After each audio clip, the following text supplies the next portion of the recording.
ولا قوة إلا بالله.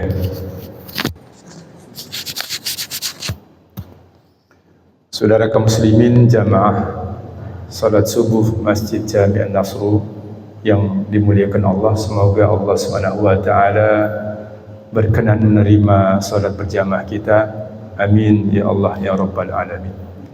Saudara kaum muslimin rahimakumullah, alhamdulillah wa syukru lillah, kita sudah memasuki pertengahan terakhir bulan Sya'ban yang insyaallah sekitar satu pekan lagi kita akan memasuki bulan suci Ramadan.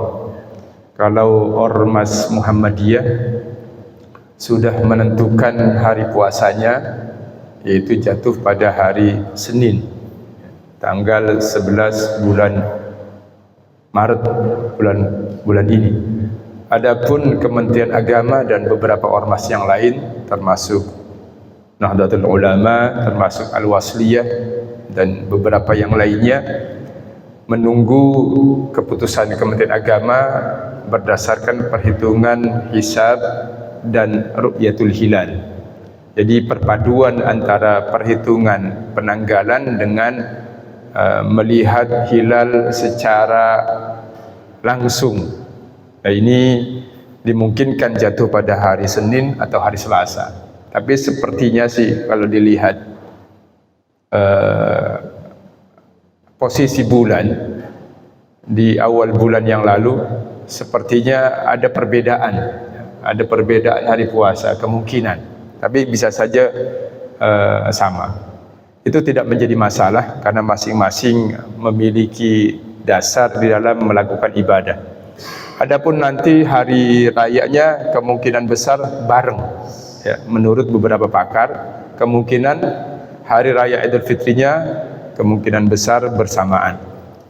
Saudara kaum muslimin rahimakumullah, karena kita akan menjelang puasa, kita akan menyinggung secara akidah, ya.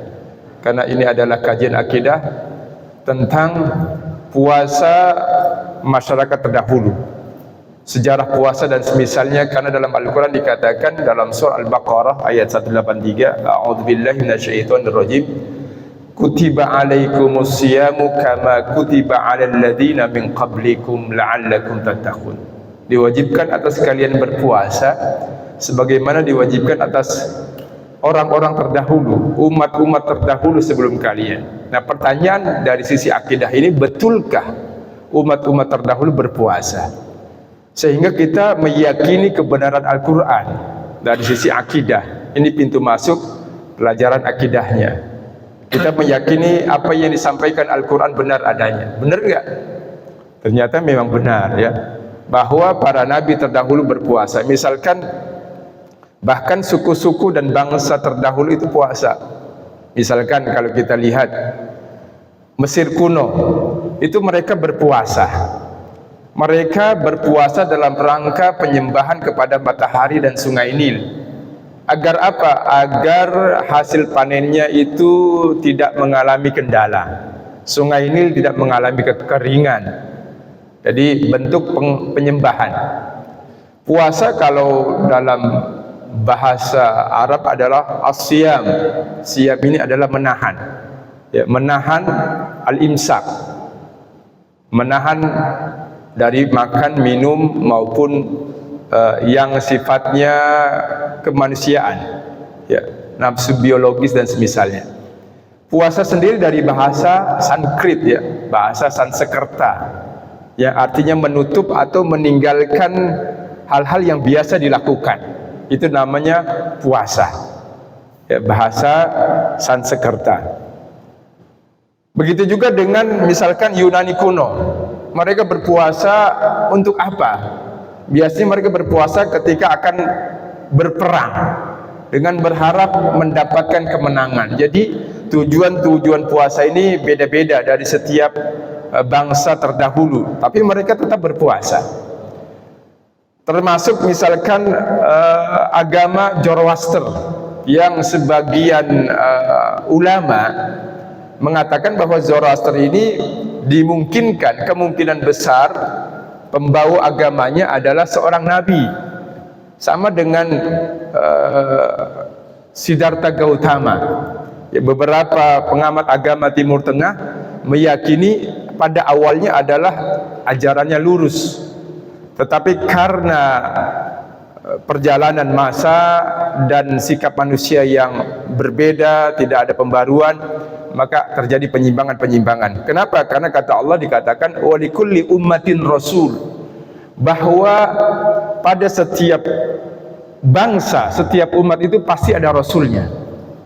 Allah mengatakan begitu, wa likulli ummatin rasul fa idza jaa rasuluhum qudiya bainahum bil qisti. Maka kalau datang rasul, diputuskanlah permasalahan itu dengan adil, ya, dengan bijaksana, dengan penuh kebenaran, bimbingan dari Allah Subhanahu wa taala. Maka berdasarkan petunjuk Al-Qur'an ini, wa likulli ummatin rasul, sangat mungkin, ya, kemungkinan besar agama-agama terdahulu pada awal mulanya adalah dari Allah Subhanahu wa taala, seorang nabi, seorang rasul, ya. Cuma dikarenakan perjalanan masa, Allah mengutus nabi berikutnya agar manusia terbimbing. Begitu juga dengan misalkan suku Tibet, ya, bangsa Tibet ini berpuasa dalam rangka apa? Magis, ya, kemampuan spiritual bangsa Tibet ini, dan juga dari sisi religiusnya. Jadi mereka berpuasa untuk tujuan-tujuan tertentu, termasuk tujuan misalkan penebusan dosa, ya.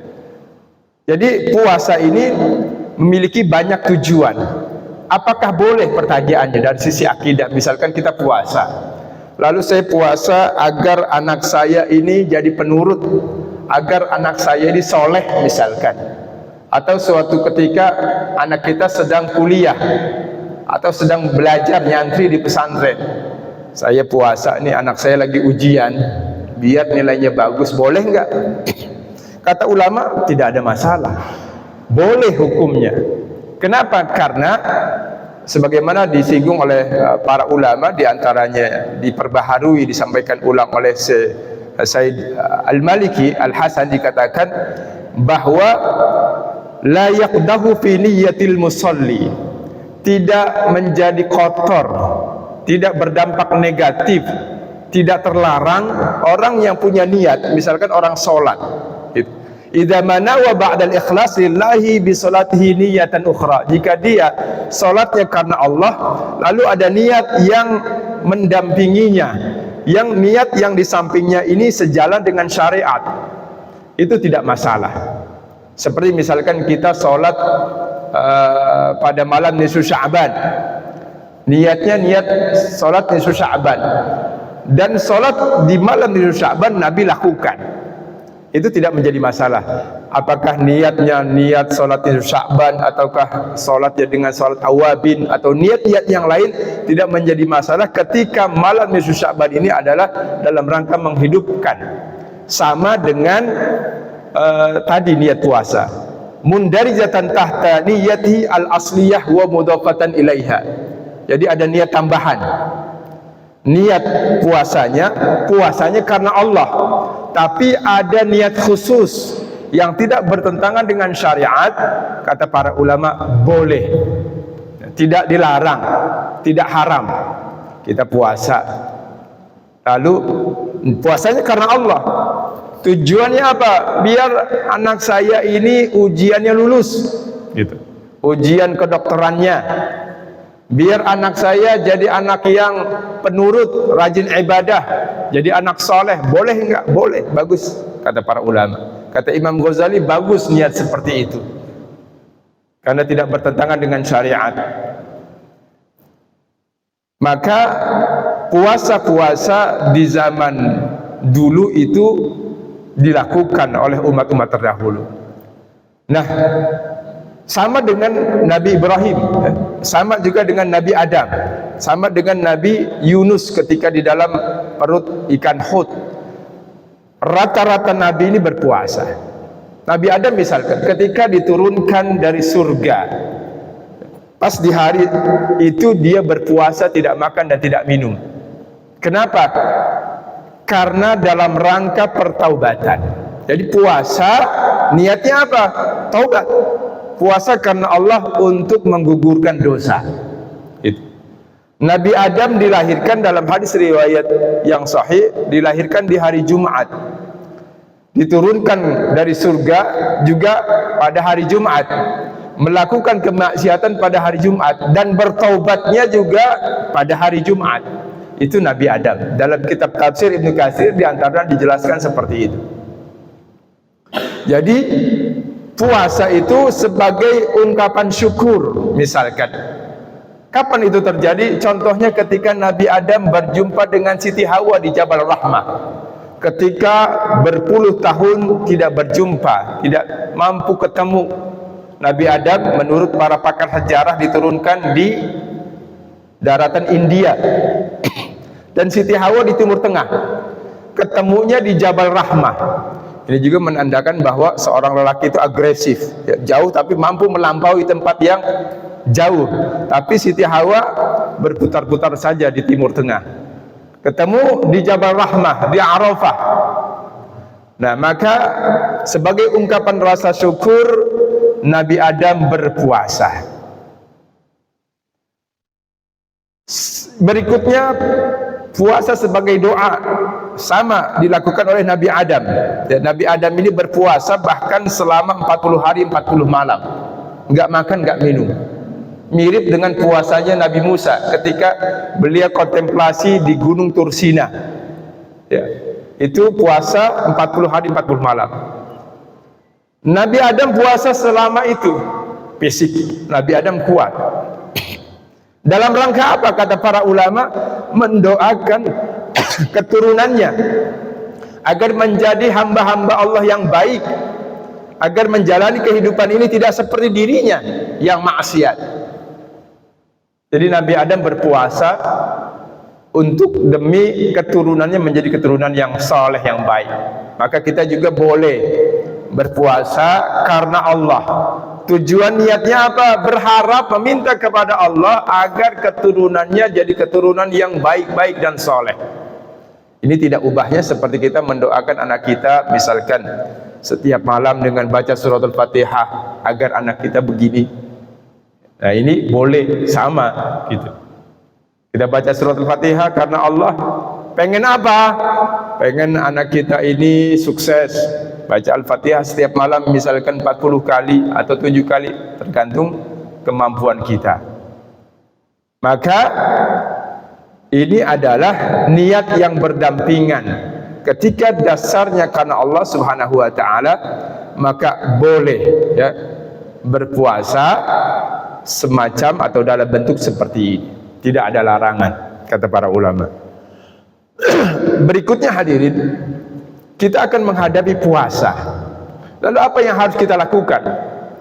Ada sunnah-sunnah puasa yang diperintahkan atau dianjurkan oleh para ulama ya.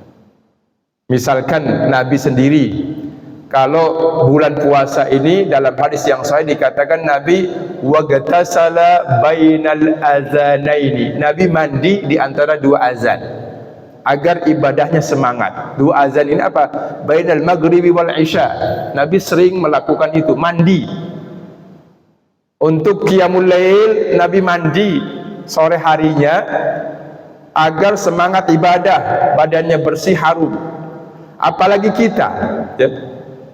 Syariat tarawih yang Nabi lakukan selama 3 hari 3 malam lalu dilanjutkan di masa sahabat Umar bin Al-Khattab, memerintahkan Ubay bin Ka'ab untuk sholat berjamaah di Masjid Nabawi selama 30 malam atau 29 malam tergantung bulan Ramadannya. Maka kita, kata para ulama, menginduk kepada kebiasaan keturunan Nabi Ahlul Bait ya. Itu kata para ulama, kalau kita mau puasa entar malam kita terawih, maka dianjurkan setelah asarnya ketika kita sebelum menuju masjid itu untuk mandi ya, bersih-bersih. Biar apa? Ketika kita sholat berjamaah di masjid, sebelah kita, tetangga sholat kita enggak kebauan, enggak bau keringat, enggak bau badan Kata para ulama, pakailah pakaian yang terbaik, pakailah bukhur atau wangi-wangian ketika kita berangkat untuk sholat berjamaah di masjid, sholat maghrib, lalu sholat taraweh, atau ketika kita berangkat setelah maghrib, sebelum isya kita melakukan sholat isya dan sholat tarawih. Itu hendaknya dengan pakaian yang bersih dan wangi. Mandi dulu sebagaimana Nabi mandi. Ulama menganjurkan agar kita semangat dalam ibadah dan psikologi kita terbangun untuk ibadah, maka sehari sebelum bulan Ramadan kita mandi. Itu pertama. Yang kedua, kita menyambut tamu agung, tamu mulia, tamu Allah, bahwa Ramadan ini adalah dhaifullah, tamu Allah subhanahu wa ta'ala. Kalau kita menyambut tamu, misalkan Bapak Lurah saja datang ke rumah kita, apa yang kita lakukan, Bu? Rumah kita bersihin, betul?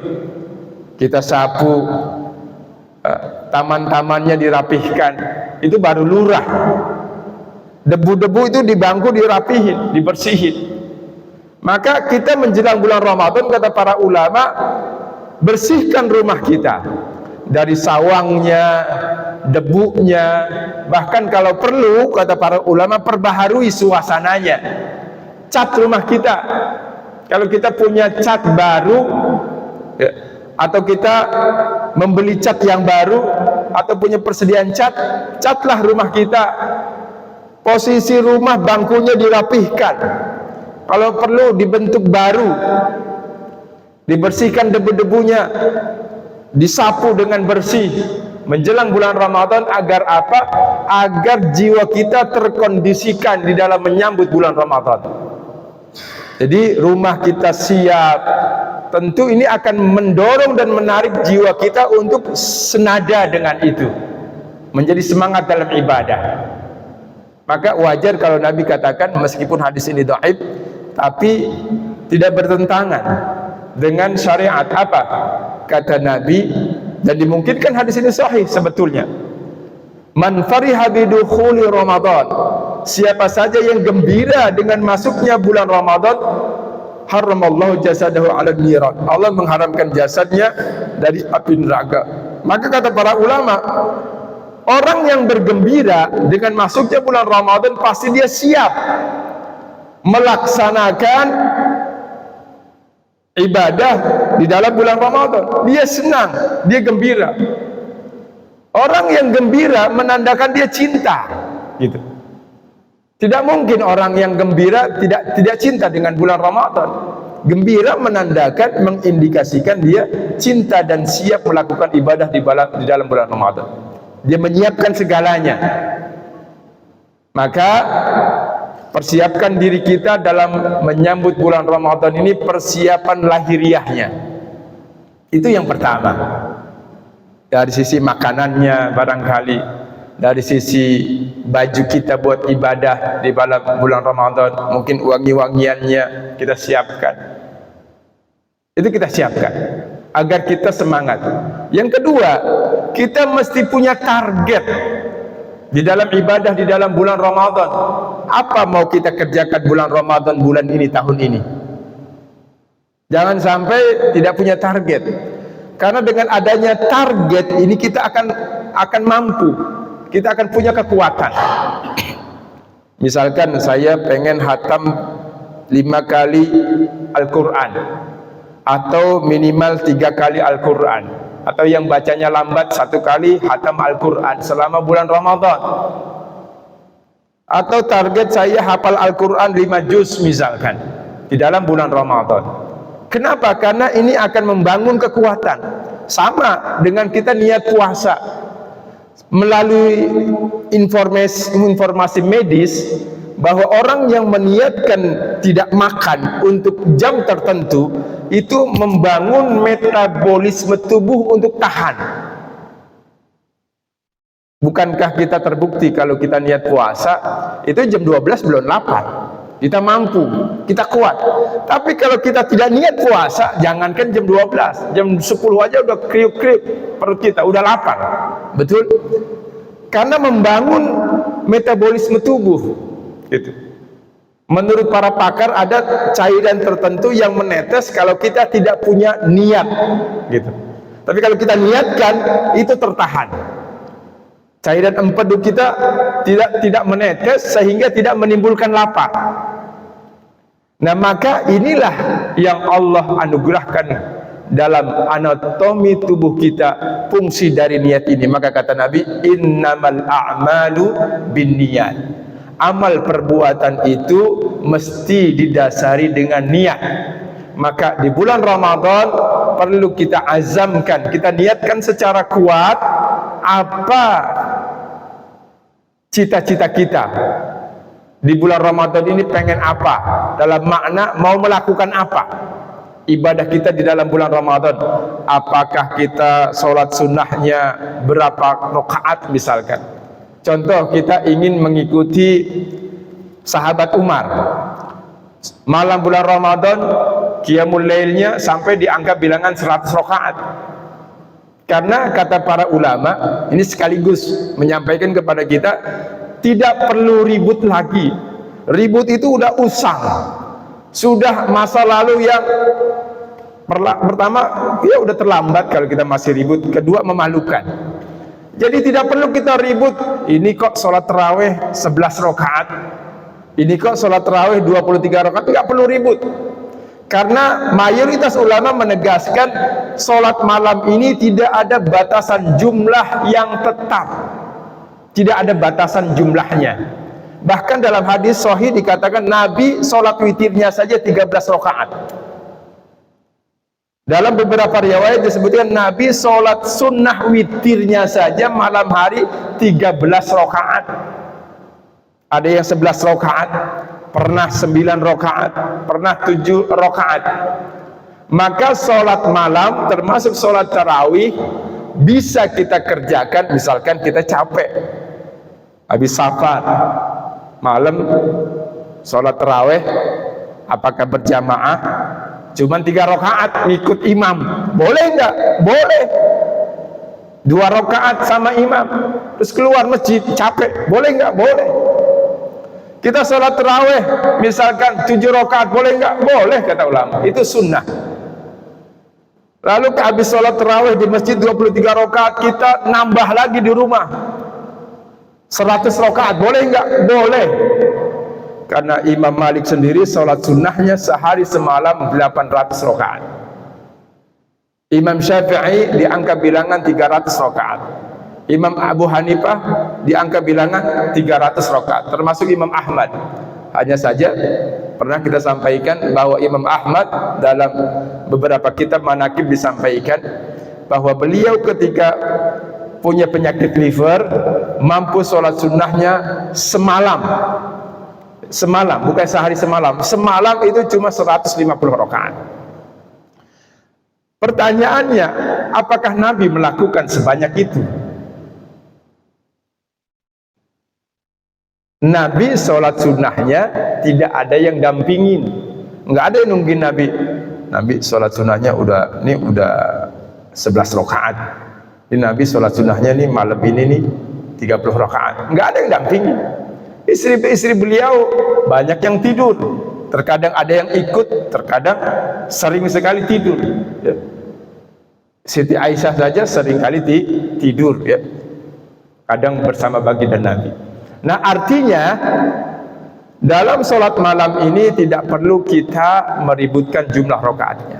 Dan yang kabar yang kita terima di Yaman, di Tarim dan beberapa tempat di Yaman itu masih ada masjid yang melakukan sholat taraweh itu dianggap bilangan 100 rakaat. Terus kita tanya, Ustaz Zunun, ini benar nggak? Saya dapat penjelasan di artikel begitu. Di Yaman masih ada masjid yang sholat tarawehnya dianggap bilangan 100 rakaat. Maka lagi-lagi tidak perlu ribut tentang bilangan ini. Ya, terkadang begini orang kita itu, dia mempertahankan yang sholat 23 rakaat, dia sendiri sholatnya 11 rakaat. karena capek katanya, misalkan. Maka di zaman a'immah, di zaman Imam Malik misalkan, sholat tarawih di Masjid Nabawi itu sampai 39 rakaat. 36 rakaatnya tarawih, 3 rakaatnya jadi 39 itu witir. Karena para sahabat sendiri dalam kitab-kitab fikih dijelaskan, di antara sahabat Nabi ada yang sholat di bulan Ramadannya, sholat tarawihnya itu 11 rakaat ada, 15 rakaat ada, 17 rakaat ada, 23 rakaat ada, 36 rakaat ada, 39 dengan witir ada, 43 rakaat ada, 47 rakaat ada. Salat tarawih sahabat 47 rakaat, biasanya 40 tarawih, 7 witir. Jadi salat witirnya 7 rakaat. Nah, tata cara pelaksanaan salat witir ini Nabi itu melakukan, ada yang dua lalu satu. Pada sholatul lail masna. Pernah Nabi dalam beberapa hadis disebutkan ketika Nabi sholat witirnya 7 rakaat, Nabi tahiyatnya 2 kali. Tahiyatnya, tasyahudnya di rakaat ke-6 dan rakaat ke-7. Itu nyambung dengan satu salam. Gitu. Kalau itu dilakukan dengan satu salam, di rakaat ke-6 dan ke-7, rakaat ke-6 Nabi tasyahud tapi tidak salam, berdiri lagi 1 rakaat, lalu Nabi tasyahud dan salam, 7 rakaat. Begitu juga di witir yang 9 rakaat, 11 rakaat dan 13 rakaat. Di rakaat genap dan ganjilan Nabi tasyahud sebelum akhir. Misalkan 9 rakaat, di rakaat ke-8 Nabi itu ada tasyahudnya, dan di rakaat ke-9. Ketika 11 rakaat Nabi tasyahud di rakaat ke-10 dan rakaat ke-11. Tasyahudnya, tahiyatnya. Ini tata cara Nabi melakukan sholat witir kalau kita melihat hadis. Dan ulama menjelaskan, maka sholat witir bisa kita lakukan 2 rakaat, 1 salam, lalu 1 rakaat, 1 salam. Jadi 2 kali salam, 2 kali niat, gitu maksudnya, 2 kali takbiratul ihram. Bisa sekaligus 1 salam dengan 1 tasyahud. Jadi 1 salam, 1 kali tahiyat. Nah, 2 kali tasyahud ini Nabi lakukan ketika di jumlah bilangan 7. Ini kalau kita mau lakukan. Kalau kita pengen gampang ya 2, 2, 2, 1 gitu. Kalau pengen gampang. Kalau mau sekaligus 7 rakaat, 1 salam 1 tasyahud boleh, 1 salam 2 tasyahud boleh, dengan rakaat yang paling akhir tadi 6-7 atau 8-9 atau 10-11 tasyahudnya. Itu hadis yang ada tentang sholat witir baginda Nabi. Kalau kita ingin mencontoh seperti itu. Nah, itu perlu kita persiapan ilmunya tentunya. Maka persiapan ilmu juga perlu kita miliki. Sebelum bulan Ramadan ini kita baca buku-buku ya, atau mungkin artikel-artikel. Ustadz, saya punya kewajiban puasa, misalkan yang ibu-ibu, itu belum sempat saya bayar sampai datang bulan Ramadan ini. Itu perlu tahu ilmunya, bagaimana penjelasan ulama. Maka kata para ulama, kalau sampai bulan Ramadan berikutnya kita belum sempat membayar kewajiban puasa kita, maka kita mesti membayar kafarah puasa, ya, denda puasa, yaitu sebesar 1 mud setiap puasa. 1 mud itu berapa?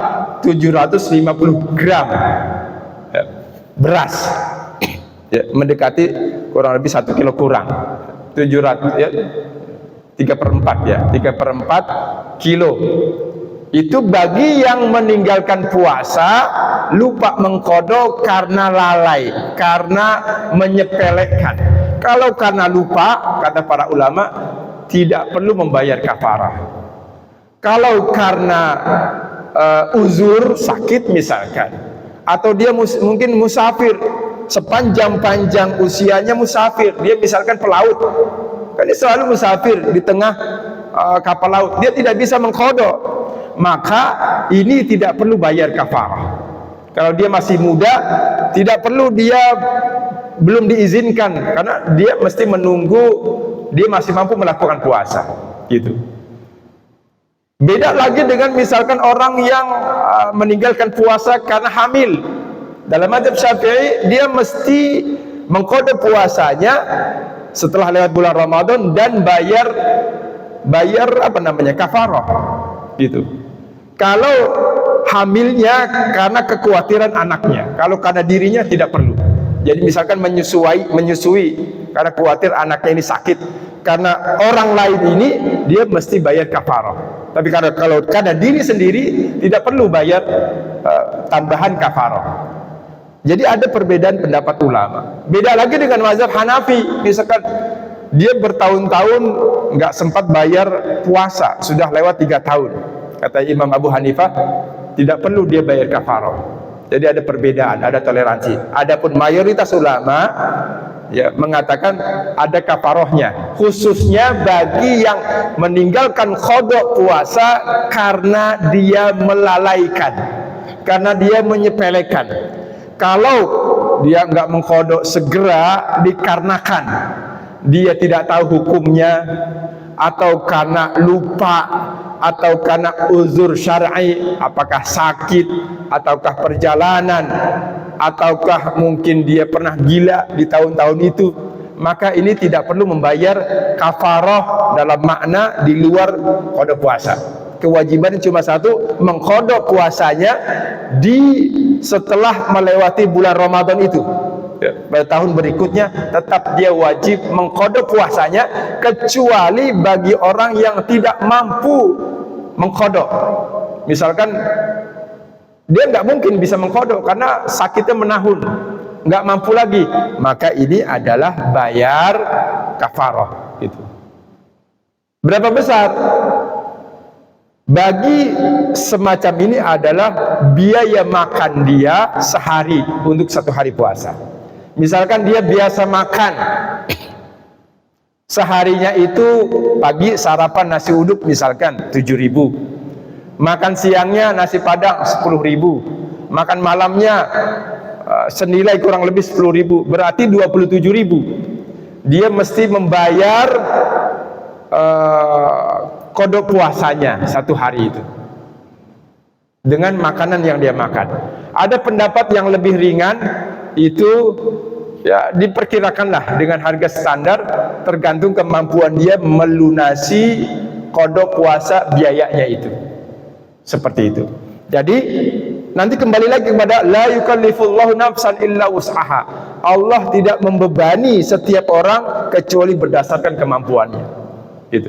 Misalkan dulu dia makannya mewah, tapi sekarang udah nggak mampu, bayarnya semacam, maka berdasarkan kemampuan dia melunasi qada puasanya itu. Bagi orang yang tidak mampu berpuasa kembali, maka tentu dengan membayar kafarat itu, denda puasa itu. Nah, ini tentang persiapan menjelang bulan Ramadan, persiapan ilmunya perlu kita siapkan. Di antara sunnah-sunnah puasa yang lain itu banyak sekali. Ya. Misalkan di sini disebutkan puasa yang dicintai, ya ini perlu kita ketahui. Puasa yang dicintai oleh baginda Nabi, contohnya adalah puasanya Nabi Daud. Bagaimana puasanya Nabi Daud? Di sini katakan inna ahabbas siyami ilallah siyamu Daud. Puasa yang paling Allah cintai puasa Daud. Bagaimana dia puasa? Wahabus sholat ilallah sholatu Daud. Dan sholat yang paling Allah cintai sholat Daud. Bagaimana ibadah Nabi Daud? Nabi Daud puasa sehari, berbuka sehari. Ini yang standar, yang ideal. Jadi kalau mau kita puasa begitu. Lalu bagaimana kalau kita puasa sepanjang tahun? Boleh nggak? Boleh, nggak ada larangan. Misalkan kita bulan Muharram puasa sebulan, ya. Safar puasa sebulan, Rabiul Awal sebulan penuh, sepanjang tahun. Boleh nggak? Boleh. Kecuali hari Idul Adha, Idul Fitri, dan 3 hari tasyrik. Nggak boleh 5 hari ini. 5 hari ini tidak boleh puasa. Sebagian ulama menegaskan hanya 2 hari yang tidak boleh puasa. Hari Raya Idul Adha dan Hari Raya Idul Fitri. Adapun Hari Raya Tasyrik, sebagian ulama masih mentoleransi bagi yang biasa berpuasa boleh berpuasa di hari tasyrik. Nah, di sini kalau disebutkan dalam hadis Sahih Bukhari Muslim dikatakan kana yanamu nisfal lail. Nabi Daud itu tidurnya, cara ibadah Nabi Daud tidur setengah malam. Bukan pada setengah malam dia baru tidur, tapi Nabi Daud tidurnya setengah malam. Setengah malam buat tidur. Dari habis Isya sampai pertengahan malam Nabi Daud tidur. Lalu di sini dikatakan wa yaqumu sulusahu, dan Nabi Daud qiyamul lail sepertiganya. Bukan pada sepertiga, tapi sepertiga malam digunakan untuk qiyamul lail. Wa yanamu sudusu, dan tidur lagi 1/6-nya. Artinya apa? Nabi, kalau kayak kita orang Islam, habis Isya kita tidur, bangun pertengahan malam. Dari pertengahan malam sampai sepertiganya, sampai jam 3 ibadah. Nabi Daud begitu. Dari jam 12 sampai jam 3. Jam 3 menjelang subuh tidur lagi. Itu Nabi Daud. Wa yanamu sudusahu, pada 1/6-nya tidur lagi. Wa kana yasumu yauman wa yuftiru yauman. Dan Nabi Daud puasa sehari, berbuka sehari. Ini kata baginda Nabi adalah ahabus syam, dan ibadah yang juga termasuk di antara ibadah-ibadah yang terbaik. Kalau mau mencontoh begitu, yang tidak berlebihan. Jadi kalau kita ingin menjadi orang yang ibadah yang ideal, yang bisa kita kerjakan sebagai manusia yang punya fisik jasmani, yang tidak menggerogoti tubuh kita, begitu cara ibadahnya kata Nabi.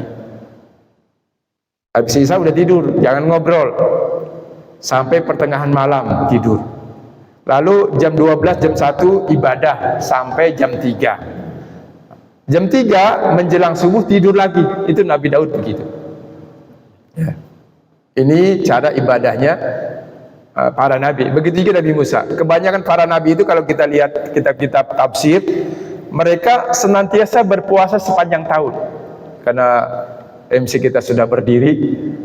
Nabi Isa misalkan sepanjang hari. Ibunya itu puasa beda dengan Nabi Daud. Siti Maryam puasa 2 hari puasa, sehari berbuka. Senin puasa, Selasa puasa, Rebo buka. Kalau Nabi Daud selang sehari, tapi kalau Siti Maryam selang 2 hari.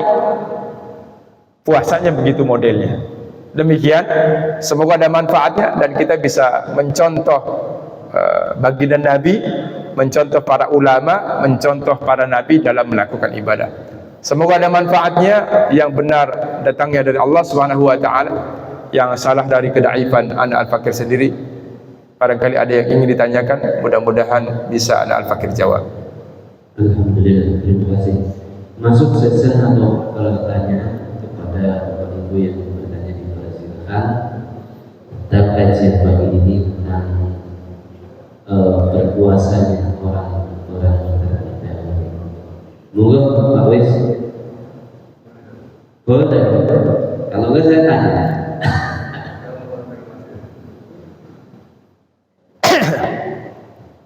Tentang puasa-puasa sunnah itu yang biasa boleh puasa 1 bulan penuh. Rasulullah kayaknya pernah mencontohkan di bulan Sya'ban tidak 1 bulan penuh, tapi tidak puasa sehari. Ini untuk membedakan dengan puasa wajib Ramadan. Bagaimana? Kalau bisa 1 bulan penuh atau harus dibatalkan atau tidak puasa 1 hari? Bisa kedua itu Pak. Ya. Ini jeleknya Ramadan ini masuk ke tahun politik. Nah. Jadi nanti akan muncul demo-demo terus sampai relawan muncul presiden terpilih. Jangan demo, karena puasa itu salah satu prinsipnya adalah mengendalikan diri hawa nafsu, sehingga harus bersabar. Tapi satu lagi bilang, ya ini amal ma'ruf nahi munkar, justru di Ramadan ini akan diberkahi Allah. Seperti di Palestina, semangat saat Ramadan untuk perang nanti tinggi kan? Karena satu, mereka biasa nggak makan. Dua, kalau dia syahid dalam keadaan berpuasa, itu akan lebih mempermudah jalan ke surga. Jadi mohon ini Pak, pilihan saat kita nanti mau terlibat apapun di dalam masjid, tidak ikut dalam ritual politik praktis. Ya politik praktis sebetulnya salah deh, karena didasarkan kekuasaan sama uang. Harusnya tidak kita bela. Tapi kalau udah masuk ke amar ma'ruf nahi munkar, kita nggak tahu mana yang benar mana yang salah. Itu kadang-kadang kita bingung juga. Terima kasih Pak Ustaz. Ya baik. Waalaikumsalam warahmatullahi wabarakatuh. Nabi itu puasa bulan Rajab full, bulan Sya'ban juga full. Ya, pernah di bulan Sya'ban tidak full. Sehingga kata ulama, adapun mazhab Hanafi, Maliki dan Syafi'i, puasa full di bulan-bulan Islam itu termasuk mengikuti sunnah Nabi. Ada satu di mazhab Hambali yang agak beda. Di mazhab Hambali ada syaratnya. Kalau pengen puasa full, maka dia mesti puasa full di bulan lain. Gitu. Kenapa? Agar tidak menganggap bulan yang dia puasa full itu lebih utama dari bulan Ramadan. Itu saja. Kekhawatiran umat Islam menganggap puasa di luar bulan Ramadan lebih utama. Gitu. Maka perlu dibedakan dengan puasa Ramadan. Kalau Ramadan full, maka puasa di bulan Rajab atau Sya'ban perlu ada yang batal satu hari. Kalau tidak batal, kata mazhab Hambali, dia mesti puasa di bulan lain atau bulan setelahnya, gitu. Tetapi jumhur ulama, meskipun dia tidak puasa di bulan lain, tidak menjadi masalah. Kalau dia puasa full, jadi tiga mazhab mengatakan mengikuti sunnah Nabi puasa full. Artinya sunnah atau boleh. Kalau mazhab Hambali mesti ada yang bolong gitu di satu hari, atau kalau tidak bolong dia mesti puasa di bulan lain selain bulan Ramadan. Dia hanya kekhawatiran agar orang itu tidak menganggap bulan Rajab misalkan lebih utama dari bulan Ramadan. Jadi awalnya hanya kekhawatiran itu. Jadi menghindari bahwa puasa Rajab ini, karena kalau dia puasa full terus, khawatir dia lebih mengutamakan Rajab ketimbang Ramadan. Padahal Ramadan wajib, sedangkan Rajab adalah sunnah gitu. Itu saja. Maka puasa, kalau kita menginduk kepada pendapat mayoritas, di bulan apapun gitu, kita puasa full itu boleh. Kenapa? Kecuali di hari raya Idul Adha dan Idul Fitri. Maka kalau di hari raya Idul Adha, maka hari rayanya 10 Zulhijjahnya orang Islam tidak boleh puasa. Ini kesepakatan, ijma'. Adapun hari tasyrik, ulama tidak sepakat. Ada ulama yang membolehkan berpuasa kalau dia biasa berpuasa. Itu. Kalau kita mau ibadah, karena memang pendekatan diri kepada Tuhan, kepada Allah ini cara terbaik itu dengan puasa dan zikir. Kalau kita melihat penjelasan ulama, mendekatkan diri kepada Allah itu dengan zikir dan puasa secara terkait dengan jasmani kita. Yang kedua, tentang politik ya. Sebelum ke politik, saya ingin sedikit menyinggung puasanya orang Yahudi. Yahudi hingga hari ini itu ada namanya puasa Yom Kippur. Itu mirip orang Hindu. Jadi di Yom Kippur ini dia puasa di hari ke-9 awal bulan pertama di setiap tahun. Dia tuh di bulan Tishrei namanya, orang Yahudi hingga hari ini. Itu mereka kalau puasa itu namanya Yom Kippur ini hari pengguguran puasa, hari pengguguran dosa.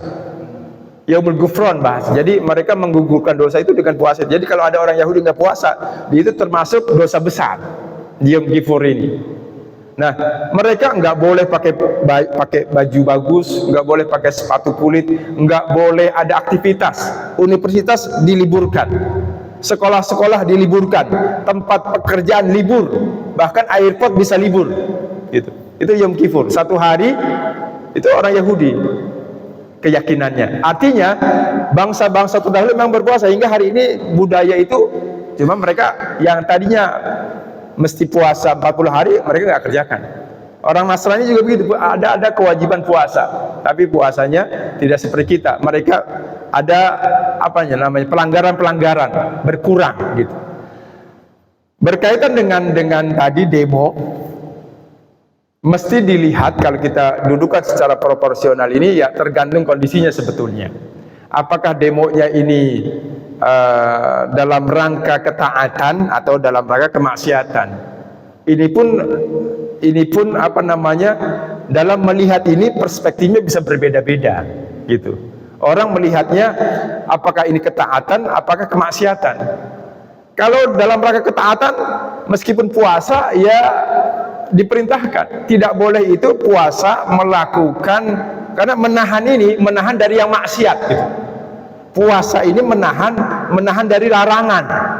Larangan makan minum, larangan ya berbohong, larangan zina. Itu kan hal-hal yang maksiat dalam puasa. Tetapi kalau ketaatan justru tidak perlu ditahan gitu. Maka definisi ketaatan ini kembali kepada perspektif tiap orang atau tiap ulama. Apakah demo ini mendemo pemerintah termasuk bagian dari ketaatan atau bukan? Kalau orang memandang ketaatan, ya sejalan dengan ibadah puasa. Kalau demo ternyata demonya ini aproduktif, termasuk menentang pemerintah, tentu masuk dalam kategori kemaksiatan dan dilarang.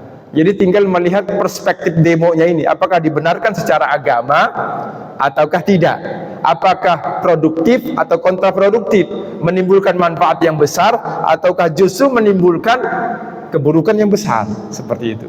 Berpulang kepada situ kembalinya. Demikian, wallahu a'lam. Bapak Ibu yang dicintai oleh Allah Subhanahu wa taala, saya tidak mau terjebak ke dalam politik masalahnya. Jadi Pak Haji Wisnu, demikian. Jadi jawaban saya itu tidak mau terjebak ke dalam masalah politik. Jadi itu jawabannya tidak. Jadi tergantung perspektif dan sudut pandang ulama menilai itu. Demikian wallahu alam. Yang benar datang dari Allah Subhanahu wa taala, yang salah dari kedaifan kita sendiri. Semoga Allah membimbing hidup kita, membimbing kehidupan agama kita, membimbing dunia kita dan membimbing akhirat kita, serta menyelamatkan kita, anak cucu keturunan kita dan bangsa kita menjadi orang-orang yang Allah ridhai. Amin ya Allah ya rabbal alamin. Mari kita tutup dengan doa kafaratul majlis. Subhanakallahumma wa bihamdika asyhadu an la ilaha illa anta astaghfiruka wa atubu ilaik. Akhiran aku lakum assalamualaikum warahmatullahi wabarakatuh. Waalaikumsalam.